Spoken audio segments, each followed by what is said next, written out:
Caro aluno, seja bem-vindo a mais uma aula da disciplina de recrutamento e seleção. Eu sou Mário dos Anjos, professor da disciplina. Em nome de toda a Secretaria de Educação, quero dar as boas-vindas. E nossa competência número 3 é compreendendo a avaliação por resultados. A competência, ela divide-se em 3 conteúdos. O primeiro deles é compreender o conceito de avaliação, aspectos centrais e evolução na administração. O segundo, métodos de avaliação de desempenho, dos métodos tradicionais, ao foco está em métodos que avaliam por resultados. E o terceiro e último ponto, os métodos de avaliação de resultados, os conceitos, os tipos e as aplicações. Leiam todo o caderno da disciplina, interajam com os tutores, entre vocês, participem do chat e boa aula aqui a todos. Avaliação. Como a avaliação surgiu nas empresas, surgiu na administração de empresas? Bem, na administração nós temos 4 atividades centrais. Inicialmente, uma empresa precisa de planejamento. O que é o planejamento? É estabelecer objetivos, metas, saber para onde quer ir, é o norte para a empresa. Então, por exemplo, uma panificadora, ao determinar o quanto vai produzir de pão, é um planejamento, é um objetivo, é uma meta. Em seguida, ocorre a organização. A padaria, a panificadora, ela precisa saber tudo o que vai precisar para poder fabricar esses pães. Vai ter que criar um organograma, uma estrutura lógica para poder executar todas essas atividades. No terceiro momento, nós temos a direção, ou seja, colocar a empresa para funcionar, para rodar. E, finalmente, chegamos no controle. Aí sim entra a perspectiva da avaliação, ou seja, é através do controle que a empresa estabelece indicadores de desempenho, parâmetros. E aí, a partir disso, ela vai comparar esses parâmetros com o desempenho da empresa. E, se necessário, vai propor ações corretivas. Então, por exemplo, se a nossa panificadora pretendia, em determinada semana, produzir 500 quilos de pão, e se no passado esse tempo ela só fabricou 300 quilos, vamos comparar 500 quilos como meta, 300 quilos como foi o realizado. Essa defasagem de 200 quilos, ela ocorreu devido ao quê? Faltou matéria-prima, farinha de trigo, fermento, sal, né? Houve algum problema? É justamente a função do controle que permite que a empresa corrija seus rumos. E é nesse contexto que nós vamos trabalhar nessa competência. Então, a avaliação de desempenho é um processo central na área de recursos humanos, na área de gestão de pessoas. Por quê?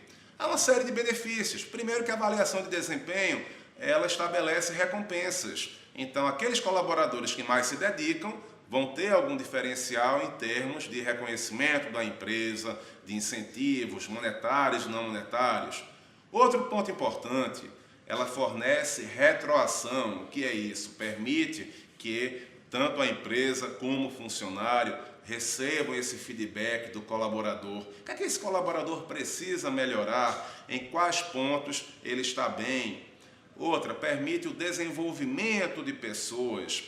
Estreita, fortalece o relacionamento entre os colaboradores e entre os colaboradores e a empresa. Melhora também o potencial de desenvolvimento.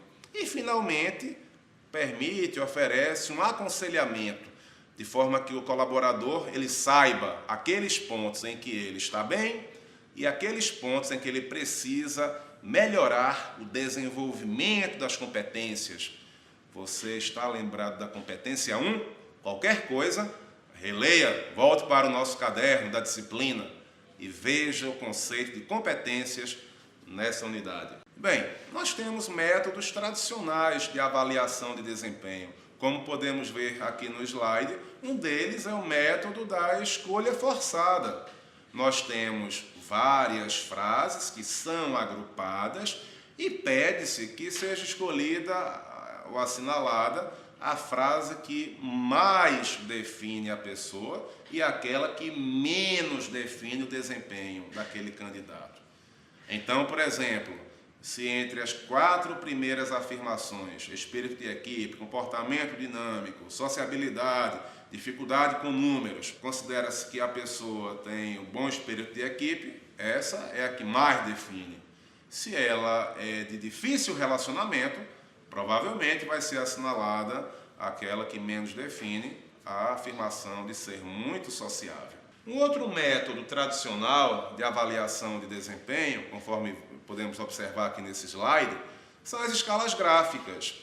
Então, podemos trabalhar com uma série de fatores, como, por exemplo, produção, qualidade, cooperação. O que vem a ser produção?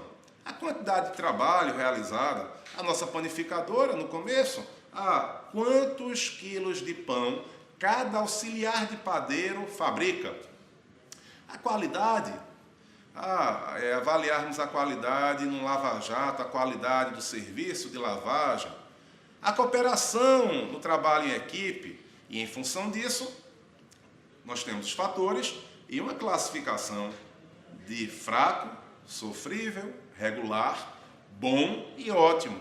Em função disso, para cada fator, nós assinalamos aquele que melhor representa o comportamento do indivíduo em cada um deles. Nós temos também um outro método tradicional de avaliação de desempenho, que é a pesquisa de campo. Então, nós temos aqui alguns pontos, como avaliação inicial, análise complementar, planejamento, acompanhamento, e solicitamos que seja preenchido pela chefia. Por exemplo, avaliação inicial. Por que o desempenho daquele colaborador foi insatisfatório? Ou por que foi satisfatório? Ou ainda, por que foi mais do que satisfatório?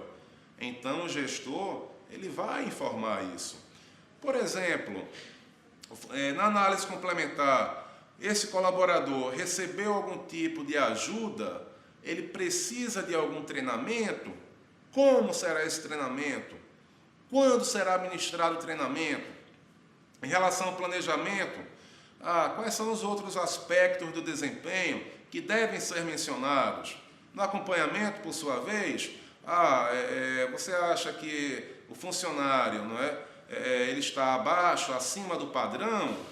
Ele recebeu novas oportunidades de melhoria ou não recebeu? De forma que é feita toda uma pesquisa com os gestores, de forma que se tenha todo um perfil daquele colaborador que vem sendo avaliado pela empresa.